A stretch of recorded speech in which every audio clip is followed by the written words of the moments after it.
لله رب العالمين والعاقبة للمتقين والصلاة والسلام على سيدنا ونبينا محمد وعلى آله وصحبه أجمعين. اللهم أرنا الحق حقا وارزقنا اتباعه وأرنا الباطل باطلا وارزقنا اجتنابه. سبحانك لا علم لنا إلا ما علمتنا إنك أنت العليم الحكيم. أعوذ بالله من الشيطان الرجيم. وما لكم لا تقاتلون في سبيل الله والمستضعفين من الرجال والنساء والولدان الذين يقولون ربنا أخرجنا من هذه القرية الظالم أهلها واجعل لنا من لدنك وليا واجعل لنا من لدنك نصيرا.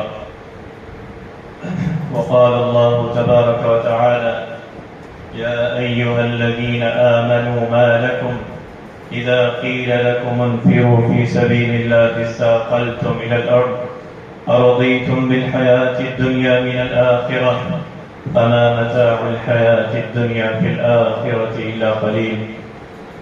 وقال النبي صلى الله عليه وسلم المسلم أخو المسلم. وقال ومن كان في حاجة أخيه كان الله في حاجته أو كما قال عليه الصلاة والسلام إلى آخر الحديث. تمام تعریفیں اللہ رب العالمین کے لیے ہے.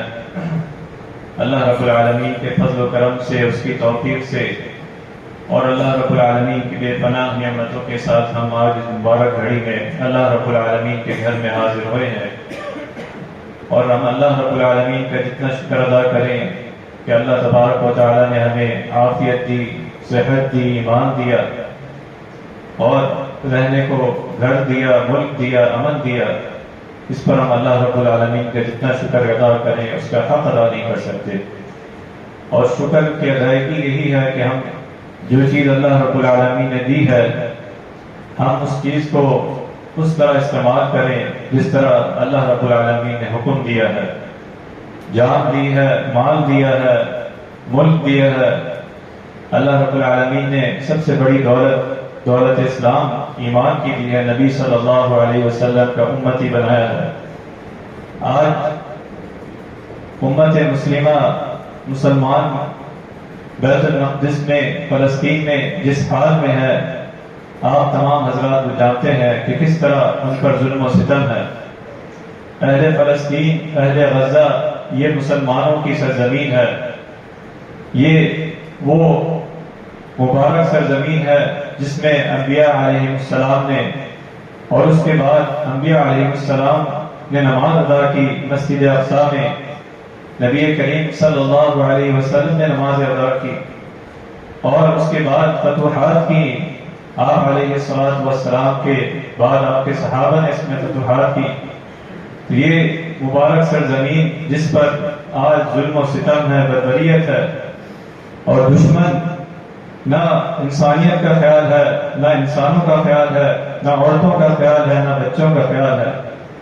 جو انسانیت کے دعوے کرتے ہیں، جو انسانوں کی بات کرتے ہیں، جو انسانیت کی بات کرتے ہیں وہ اس طرح انسانیت کو پامال کر رہے ہیں کہ اس کا تصور بھی ایک انسان نہیں سوچ سکتا. کس طرح عورتوں کو، کس طرح بچوں کی پامالی ہے. اور اللہ رب العالمین نے ہمیں مسلمان بنایا اور ایک امت بنایا ہے، امت وسط بنایا ہے اور مسلمان جو ہے وہ ایک مسلمان کا بھائی ہے. اللہ تبارک و تعالیٰ نے قرآن مجید میں فرمایا کتب علیکم القتال وهو کرہ لکم وعسى ان تکرہوا شیئا وهو خیر لکم وعسى ان تحبوا شیئا وهو شر لکم واللہ یعلم وانتم لا تعلمون. کہ تم پر لڑنا لکھ دیا گیا ہے حالانکہ وہ تمہیں سراسر ناپسند ہے. فرمایا کہ وہ تمہیں ناپسند ہے اور پھر اللہ رب العالمین نے خود فرمایا کہ وَعَسَىٰ أَن تُحِبُّوا شَيْئًا وَهُوَ شَرٌ لَكُمْ کہ اگر تم کسی چیز کو جو ہے وہ پسند کرتے ہو حالانکہ وہ تمہارے لیے جو ہے شر ہے اور تم کسی چیز کو ناپسند کرتے ہو وَهُوَ خَيْرٌ لَكُمْ. دونوں باتیں اللہ رب العالمین نے واضح فرمائی، چاہے وہ قتال کے حوالے سے ہو، لڑنے کے حوالے سے ہو یا دنیا کی زندگی میں انسان اپنا جائزہ لے کسی بھی حوالے سے کہ انسان کسی چیز کو پسند کرتا ہے، اس کے لیے کوشش کرتا ہے، اور اگر کوئی چیز اسے مل بھی جاتی ہے لیکن بعد میں اسے پتہ چلتا ہے کہ یہ میرے لیے جو ہے وہ شر تھی، اس کا حصول جو ہے، اس کا مجھے جو مل گیا وہ میرے لیے شر ہے، تو اللہ تبارک و تعالیٰ فرماتے ہیں کہ تم پر لڑنا لکھ دیا گیا ہے اور تمہیں یہ ناپسند ہے۔ ہو سکتا ہے کہ تمہیں کوئی چیز جو ہے وہ ناپسند ہو، اس میں تمہارے لیے خیر ہو، تمہارے لیے فتح ہو، نصرت ہو، اللہ کی تعالی نصرت ہو، غلبہ دین ہو، جس کا مقصد نبی کریم صلی اللہ علیہ وسلم کا بعثت ہے۔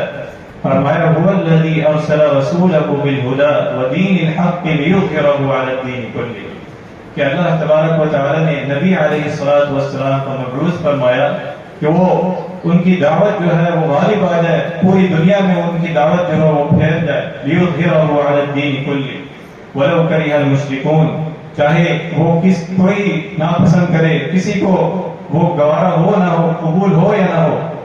تو یہ اسلام کا جو پیغام ہے، امت کا جو یہ اللہ رب العالمین نے ہمیں یہ احساس دیا ہے، امت وحدت بنایا ہے، تو یہ فرمایا کہ یہ ہر مسلمان کا یہ شعور ہے، یہ اس کا ذمہ داری ہے کہ اس کو محسوس کرے۔ دوسری جگہ اللہ تبارک و تعالی نے فرمایا یا ایھا الذین آمنوا ما لکم اذا قیل لکم انفروا فی سبیل اللہ اثاقلتم الی الارض، کہ اے لوگوں جو ایمان لائے ہو، تمہیں کیا ہو گیا ہے کہ تم کیا چاہتے ہو کہ اللہ کے راستے میں نہیں نکلتے؟ ما لکم اذا قیل لکم انفروا فی سبیل اللہ اثاقلتم الی الارض ارضیتم بالحیاۃ الدنیا من الآخرہ، کہ تمہیں دنیا کی زندگی جو ہے وہ پسند ہے، حالانکہ دنیا کی زندگی آخرت کی زندگی کے مقابلے میں کچھ نہیں ہے۔ فما متاع الحیاۃ الدنیا فی الآخرۃ الا قلیل، یہ ایک چھوٹی سی زندگی ہے جس کی اللہ رب العالمین نے قرآن مجید میں بار بار اس دنیا کی زندگی کی مثال دی۔ کما ان انزلناہ من السماء، اس طرح پانی آسمان سے اگتا ہے، کھیتے اگتے ہیں، اور پھر وہ ہوا کے ذریعے سب چیزیں جو ہے وہ ملیاں میٹ ہو جاتی ہیں۔ دنیا کی زندگی اللہ رب العالمین نے اس دنیا کو تخلیق کیا، خود اللہ تبارک و تعالی ہمیں اس دنیا کی حقیقت کے بارے میں اپنے کلام میں بار بار بیان فرمانے کہ یہ دنیا فانی ہے، یہ دنیا دھوکہ ہے، وَمَا الْحَيَاةُ الدُّنْيَا إِلَّا مَتَاعُ الْغُرُورِ، یہ دنیا جو ہے ختم ہونے والی ہے، یہاں انسان کا جو ہے وہ سانس رکتا ہے، یا انسان پر کوئی ایسی وہ آزمائش سے گزرتا ہے اور دنیا سے اس کا سانس ختم ہوتا ہے، تو یہ دنیا کی زندگی ختم ہو جاتی ہے، فانی ہے۔ تو فرمایا کہ تمہیں کیا ہو گیا ہے، فما متاع الحیات الدنیا فی الآخرۃ الا قلیل، آخرت کی زندگی ہمیشہ کی زندگی ہے، وہ نہ ختم ہونے والی زندگی ہے۔ تو اللہ تبارک و تعالی نے اہل ایمان کو بار بار یہ ترغیب دی کہ وہ اپنے اندر جہاد کا جذبہ، اپنے اندر ایمان کا یہ ہمیشہ جہاد جو ہے وہ قیامت تک جاری رہے گا۔ فرمایا وما لکم لا تقاتلون فی سبیل اللہ والمستضعفین من الرجال والنساء والولدان، کہ تمہیں کیا ہو گیا کہ تم اللہ کے راستے میں ان بے بس مردوں اور عورتوں اور بچوں کے خاطر نہیں لڑتے۔ مستضعفین کمزور کو کہتے ہیں، والمستضعفین من الرجال والنساء والولدان، عورتوں میں، بچوں میں، مردوں میں، الذین یقولون ربنا اخرجنا، کہ وہ کہتے ہیں کہ اے ہمارے رب ہمیں اس بستی سے نکال، اخرجنا من هذه القرية الظالم اهلها، کہ وہ مستضعفین ہے، کمزور ہے۔ کہ آج اس آیت کو آپ اہل فلسطین کے تناظر میں دیکھیں، اہل غزہ کے تناظر میں دیکھیں، یہ آیت بالکل اسی طرح آتی ہے کہ اللہ رب العالمین نے دو چیزیں فرمائیں، ایک جہاد اعلاء کلمت اللہ، اللہ کے کلمے کی سربلندی کے لیے جہاد ہو، اور فرمایا دوسری چیز ان مظلوم مسلمانوں کو نجات دلانے کے لیے جو کفار کے اس میں پھنس گئے ہیں، بے بس ہیں، مستضعفین ہیں، جو پکار رہے ہیں ربنا اخرجنا من هذه القرية الظالم اهلها واجعل لنا من لدنك وليا واجعل لنا من لدنك نصيرا، اے ہمارے رب اپنی طرف سے ہماری کوئی تائید نصرت کرنے والا بنا دے، کوئی مددگار بنا دے، کوئی ہمارا تائید نصرت کرنے والا بنا دے۔ آج پوری دنیا کے مسلمان اہل فلسطین و غزہ کی بات کرتے ہیں، اللہ رب العالمین مسلم امت کو، مسلم حکمرانوں کو بھی یہ وحدت عطا فرمائے کہ ان کی ایک آواز سے دشمن کام اٹھے، ان کی ایک آواز سے دشمن خاموش ہو جائے۔ یہ مسلمان کا مقام ہے، یہ ان کا مقام و مرتبہ ہے جو نبی صلی اللہ علیہ وسلم کے امتی ہیں۔ وہ اہل فلسطین غزہ میں مائیں بچے لہو لہان ہے، پورا غزہ، پوری فلسطین ارض مقدس جو ہے وہ غزہ کی پٹی، اور یہ انبیاء علیہ السلام کی سرزمین ہے۔ نبی صلی اللہ علیہ وسلم اور آپ کے صحابہ نے قبلہ اول مدینہ ہجرت کے بعد یہاں نماز رک کر کے نماز پڑھی، اور نبی صلی اللہ علیہ وسلم نے مسجد اقصی میں نماز ادا کی، بلکہ امامت کی، انبیاء علیہ السلام کی امامت کی، دیگر انبیاء علیہ السلام نے آپ کی امامت میں ادھر نماز ادا کی۔ تو یہ اس کی اہمیت ہے، اس کا مقام ہے مسجد اقصی کا، ارض مقدس کا، اور اس کی فضیلت کے بارے میں ہر مسلمان کو اس کے اندر یہ شوق اور جذبہ، اور یہ نبی صلی اللہ علیہ وسلم کا فرمان ہے، فرمایا لا تشد الرحال الا الى ثلاثه مساجد، کہ ثواب کی نیت سے صرف 3 مساجد کی طرف جو ہے رخ کیا جائے، جس میں سے فرمایا المسجد الحرام والمسجد اقصی والمسجد الحاضہ، کہ ایک وہ مسجد جو مسجد اقصی ہے، ایک مسجد حرام بیت اللہ میں مکہ مکرمہ میں، اور تیسری یہ میری مسجد، مسجد نبی صلی اللہ علیہ وسلم۔ تو یہ مسجد اقصی، یہ اس کے مقام و مرتبہ، اس کی فضیلت و اہمیت اللہ کے رسول صلی اللہ علیہ وسلم نے خود بیان فرمائی۔ جو آج وہاں کے حفاظت کرنے والے لوگ رہان ہیں، مرد ہیں، عورتیں ہیں، کمزور بچے ہیں، مستضعفین من الرجال والنساء، ہر مسلمان کو اس کا دکھ اور درد، کہ نبی صلی اللہ علیہ وسلم نے فرمایا مثل المؤمنین فی تراحمهم وتوادهم وتعاطفهم کمثل الجسد الواحد، کہ مسلمان کی مثال ایسے ہے، وہ ایک جسم کے مانند ہے، اگر جسم کے کسی حصے میں تکلیف ہوتی ہے، کوئی چوٹ لگتی ہے، تو پورا جسم جو ہے وہ کانپتا ہے، اس تکلیف کو محسوس کرتا ہے۔ اسی طرح جو اللہ رب العالمین نے ہمیں جو مقام و مرتبہ دیا، امت وسط کہا، فرمایا کنتم خیر امت اخرجت للناس، امت وسط کا، اور نبی صلی اللہ علیہ وسلم نے ہمیں اثار و قربانی، محبت کا یہ سبق سکھایا۔ تو فرمایا کہ مسلمان کے جسم کی مانند ہے، اگر جسم کی کسی حصے میں تکلیف ہوتی ہے تو پورا جسم جو ہے اس تکلیف کو محسوس کرتا ہے۔ آج اگر مسلمان کسی کونے میں تکلیف میں ہے، دکھ میں ہے، درد میں ہے، تو پورے عالم اسلام اس دکھ کو، اس درد کو محسوس کرتا ہے، اس تکلیف کو محسوس کرتا ہے، کہ جیسے کہ وہ اس کے اوپر ہے، اس کے گھر میں ہے، اس کے ملک میں ہے، وہ اس طرح محسوس کرتا ہے، وہ اس طرح دکھ اور درد رکھتا ہے۔ اور اگر یہ دکھ اور یہ درد اس کے اندر نہیں ہے، یہ اس کے اندر درد نہیں ہے، یہ جذبہ نہیں ہے، جہاد کے حوالے سے یہ نہیں ہے، تو اللہ کے رسول صلی اللہ علیہ وسلم نے فرمایا، حضرت ابو ہریرہ رضی اللہ عنہ بیان کرتے ہیں کہ نبی کریم صلی اللہ علیہ وسلم نے فرمایا جو شخص مر گیا، فرمایا جو شخص مر گیا اور جہاد کیا، نہ دل میں جہاد کا ارادہ یا دل میں جہاد کا کوئی جذبہ یا ایمان اس کے اندر یہ نہیں ہے کہ جہاد اللہ رب العالمین نے فرض کیا ہے، اور وہ اس سے کتراتا رہا، تو آپ علیہ الصلوۃ والسلام نے فرمایا کہ جو شخص مر گیا اور جہاد کیا، نہ دل میں جہاد کا ارادہ کیا، وہ نفاق کی ایک قسم میں مرا، یعنی اس کے اندر نفاق ہے اور اس حالت میں دنیا سے ہو گیا۔ تو ایک مسلمان امتی، نبی صلی اللہ علیہ وسلم کا امتی، اس درد کو محسوس کرتا ہے، اپنے اندر جہاد کا جذبہ رکھتا ہے، اپنے اندر یہ تڑپ رکھتا ہے کہ میرے مسلمان جو ہے اس خطہ مبارک میں، فلسطین میں، غزہ میں، مسجد اقصی میں لہو لہان ہے، اور یہ جذبہ ہی اس کے اندر یہ تفریق پیدا کرتا ہے، نفاق کو دور کرتا ہے، اور اس کی اہمیت بیان فرمائی کہ یہ اس کی اہمیت ہے جو اللہ کے رسول صلی اللہ علیہ وسلم بیان فرمائی کہ اس کے اندر تڑپ ہے، جذبہ ہے جہاد کا، اور وہ اس جذبے کے ساتھ جب دنیا سے گیا تو وہ نفاق سے نہیں گیا۔ اگر اس کے اندر جذبہ نہیں ہے اور وہ کفار کے لیے بغض نہیں رکھتا تو یہ نفاق کی علامت ہے، اس کے اندر جو نفاق ہے۔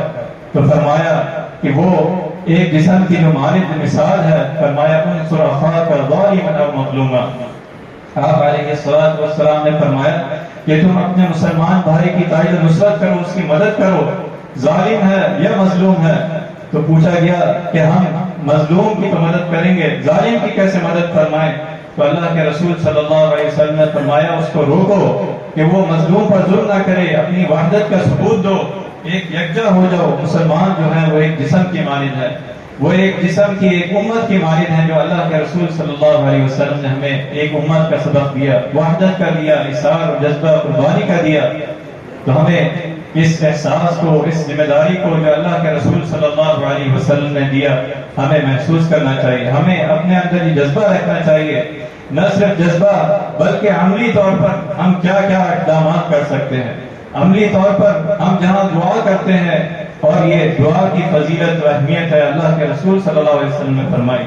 اللہ تبارک و تعالیٰ نے ہمیں اس کی مقام و مرتبہ، اس کی فضیلت بیان فرمائی کہ جو دعا نہیں کرتا کہ اس سے میرا کوئی تعلق نہیں ہے، میں اس سے ناراض ہوتا ہوں. اور نبی صلی اللہ علیہ وسلم نے فرمایا کہ جو کوئی اپنے مسلمان کے لیے دعا کرتا ہے، فرشتے اس پر آمین کہتے ہیں اور کہتے ہیں کہ تمہارے لیے بھی ویسی ہے. تو دعا کی اہمیت ہے، اس کا مقام ہے، اس کا مقام و مرتبہ ہے کہ آپ ان کے لیے، اللہ رب العالمین ان کے لیے آسانیاں فرمائے، ان کی تائید و نصرت فرمائے. اللہ تبارک و تعالیٰ مسلمان امت کو وحدت عطا فرمائے. اور اسی طرح ہم اس میں جو حصہ ڈال سکتے ہیں ان کی تائید و نصرت کے لیے، کہ ہم ان کے لیے جو شہید ہو گئے، اللہ رب العالمین ان کی شہادت کو قبول فرمائے، ان کا مقام و مرتبہ جو اللہ رب العالمین نے قرآن بیان فرمایا. اس سرزمین کو اپنے وطن کی دفاع میں انہوں نے اللہ کے راستے میں جان دی، اللہ تبارک و تعالیٰ قبول فرمائے. جو مریض ہیں، جو زندہ ہیں، جو اس حالت میں ہیں، مستضعفین ہیں، کمزور ہیں، ہم ان کے لیے کیا مدد کر سکتے ہیں؟ یہ ہمارے اوپر اللہ رب العالمین نے بحیثیت مسلمان نبی صلی اللہ علیہ وسلم کے امتی، یہ ہمارے اوپر ضروری ہے. ہم کتنا اپنا مال دے سکتے ہیں؟ فرمایا انفروا خفافا وثقالا وجاہدوا باموالکم وانفسکم فی سبیل اللہ. اپنے مال کے ذریعے بھی ہم ان کی تائید و نصرت کر سکتے ہیں، ہم ان کی مدد کر سکتے ہیں. غزوہ تبوک میں جب نبی کریم صلی اللہ علیہ وسلم نے اعلان فرمایا تو صحابہ نے اپنے اپنے جمع پونجی، اپنے اپنے استطاعت کے مطابق وہ اس جنگ کے لیے، اس اللہ کے راستے میں اپنا مال پیش کیا. حتیٰ کہ ایک صحابی ان کے بارے میں آتا ہے، انہوں نے پوری رات مزدوری کی اور نبی صلی اللہ علیہ وسلم کے بارگاہ میں وہ کھجور جو ملے تو آپ صلی اللہ علیہ وسلم نے فرمایا یہ اللہ رب العالمین کی اخلاص مطلوب ہے. یہ کھجور، یہ چند کھجور جو یہ لے کر آئے ہیں، یہ سارے سونے سے، دینار درہم سے، یہ سب سے جو ہے سب پر بھاری ہے، کیونکہ اللہ تبارک و تعالیٰ کو اخلاص مطلوب ہے. اللہ تبارک و تعالیٰ کسی پر اس کی استطاعت سے زیادہ ذمہ داری نہیں لاتا. لا یکلف اللہ نفسا الا وسعها. اگر آپ ایک کھجور دے سکتے ہیں، اگر آپ تھوڑا دے سکتے ہیں تو اللہ کے لیے اخلاص کے ساتھ اپنے بھائی کی تائید و نصرت کر سکتے ہیں. اسی طرح تیسرا کام وہ آپ بائیکاٹ کا ہے. جو ان کے پروڈکٹ ہیں، جو اسرائیلی مصنوعات ہیں، آپ اپنا حصہ اس میں ڈال سکتے ہیں.